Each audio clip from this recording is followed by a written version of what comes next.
Do you love to paint? Well, in this video, I'm going to give you 3 different projects that are awesome to paint and show you what I do and what my collection looks like as a professional. Coming up.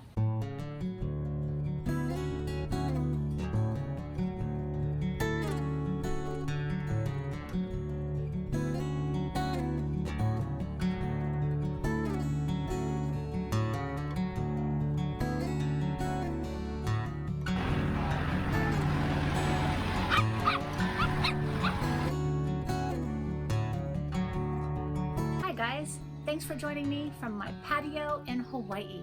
If this video inspires you, be sure to check out the whole series of the Cobbler Masterclass. Welcome back guys, thanks for joining me in this Cobblers Masterclass painting. So I get some really fun projects, and this is my awesome paint collection. I use Angelus, and everything that you're going to see in these supplies are available on my Amazon shopping cart.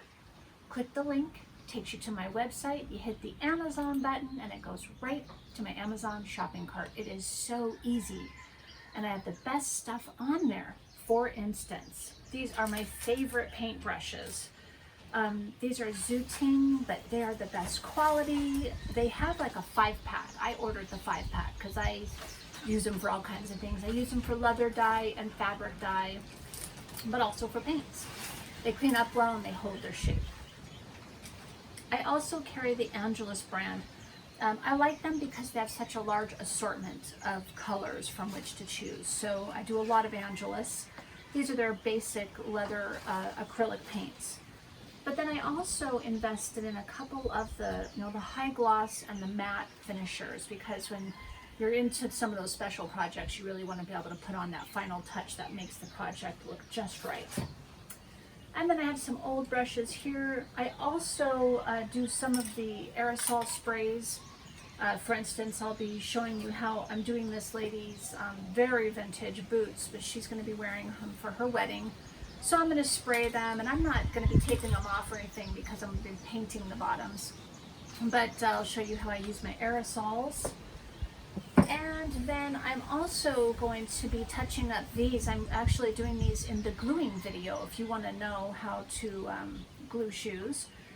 These are fantastic sneakers, so I'll be touching those up when I'm done using some of the fun colors. And we also have this Birkenstock, which over time has lost its color. And one of the products I use a lot of is this pearl glaze, and I think I'm going to do that on these once I clean them up a little bit. Put a pearl glaze on and really brighten and lift that color. So then the other one I'll be doing for you are these vintage little ballet flats with this elephant on them. They're so classic and vintage, so cleaning them, gluing them, and then repainting them. So those will be some really fun projects, and I look forward to sharing them with you. Some of the other things that I buy from them are the glitters. So I have my own brand called Teri Edmonds, but I make these belts. And I put my logo on my own sandals and my own belts, and I use a template. So right now I'm using this pineapple template. So I'll go in with a gold color from their metallics. I'll put on the gold first, and then I'll go over it with a gold glitter. Actually, I have this one, which is really fun. This is an enamel gold glitter. And then I actually do use the glitter lights, which are really fun. They're super sparkly. I have them in the gold and the light blue, and boy, if you love sparkle, these are awesome. So those will be the projects. It'll be a lot of fun to check them out. And again, be sure to check out the other series of videos on gluing, dyeing, all kinds of things in the master class. I decided to use some paint thinner to clean the really rough spots on this Birkenstock. It's already been cleaned with my Easy Suede cleaner, but as you can see, some of the rust from the buckle and these little stains just came off much easier using the thinner.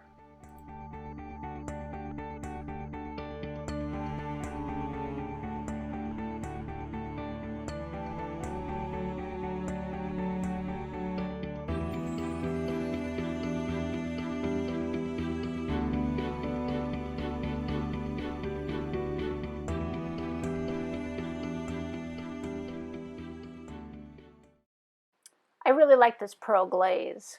I use it a lot, and specifically here because when I put the thinner on, it had kind of stripped the original pearl glaze that came with the Birkenstock. But this is so easy, and with my favorite paintbrush, it's just one thin layer and we're good to go.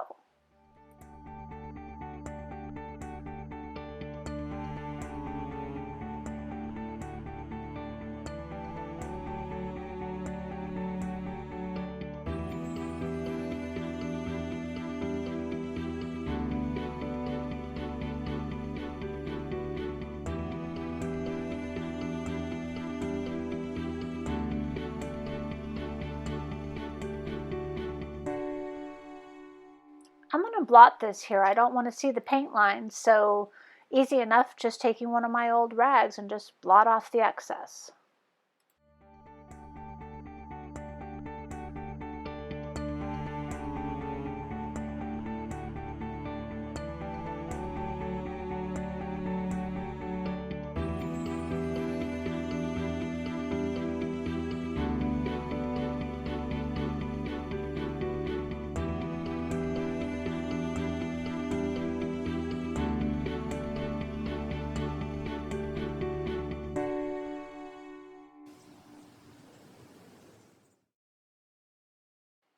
Just eyeballing this basic color, I went with the natural and the vanilla. The natural seems like it's pretty close, but it needs to be warmed up, so that's why I'm adding this vanilla to this. I thought I'd show you in real time how much I stir my paints. You really want to mix it well, because if you don't, you're going to end up with a paint streak that will show a color that you don't want. You want it to be completely mixed.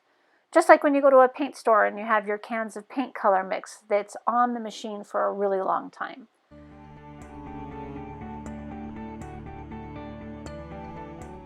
Okay, let's take a look. Looks a bit yellow to me. Definitely too bright. I think I'm going to add this brown. Besides, this is the same brown that's coming from the elephant color, so it will tie the whole shoe together. They'll look like the color was more uniform. Even though it's a lighter, different color, it'll still be in the same shade.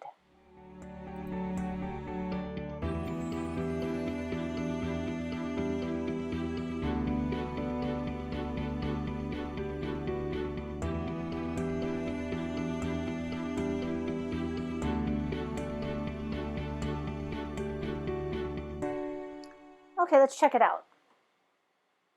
Yeah, it's pretty much the right shade. It kind of blends right when you touch it, so I think I'll use it. Looks like it's going to work. I like these paint brushes because they just get into these little fine areas with great detail. So I really like that, but it still carries the paint and it doesn't leave little brush bristles behind.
I want to paint everything, and so I'm painting this base before I glue the shoe together. That way I get into the upper insides of this sole. So this is the brown color I'm going to use. It's pretty darn close. But remember I said earlier I was mixing the brown into the beige? Well, now I'm mixing the beige into the brown, just to keep everything consistent and within the same color tone.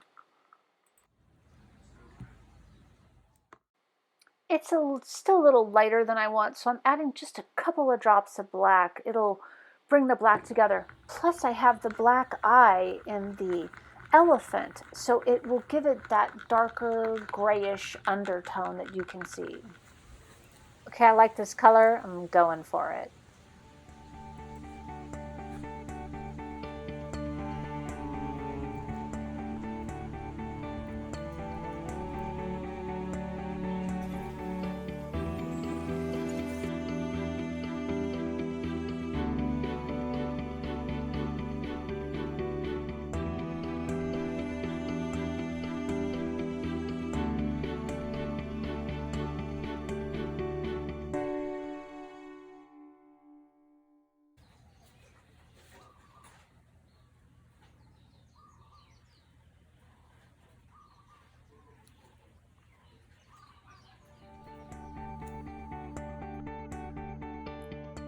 I love in painting when you get to put on the final touches. This is one of them. You know, this lighter white ivory is just really going to pop against this dark grayish brown elephant. We're almost finished. I'll just do these final touches on the eyes with some sharp black color.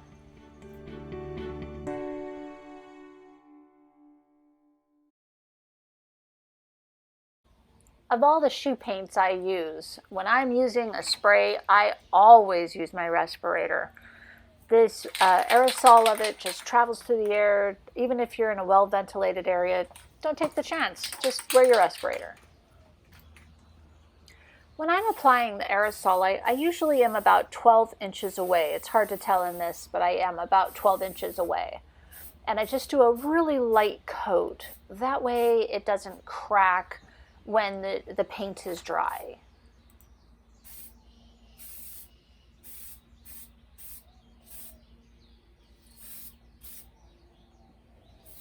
I haven't taped off this sole because I knew I was going to come back with black paint at the very end as a final touch, but typically I'll tape off a shoe. So we're on to the hand painting, and of course I use the Angelus. It's so easy, and we're just using the white, so it keeps it simple.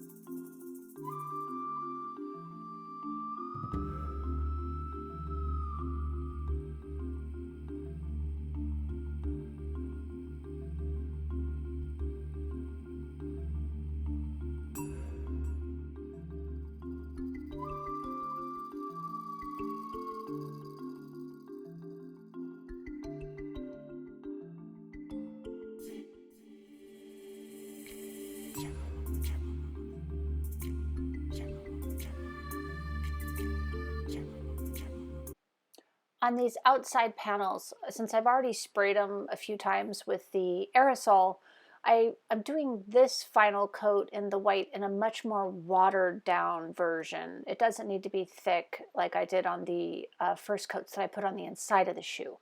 So watered down, and that way it gets into all of the little cracks of the leather anyway.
this is the last step.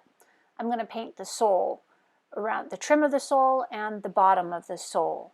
This is why I didn't mind if I got the white overspray on, because I knew I was always going to do this final coat at the end. This is fun, but it's pretty intricate. I'm really taking my time trying to steady my hand and steady the boot at the same time. I don't want to have to go back and do touch-ups with the white. So just taking my time, and it really is a lot of fun.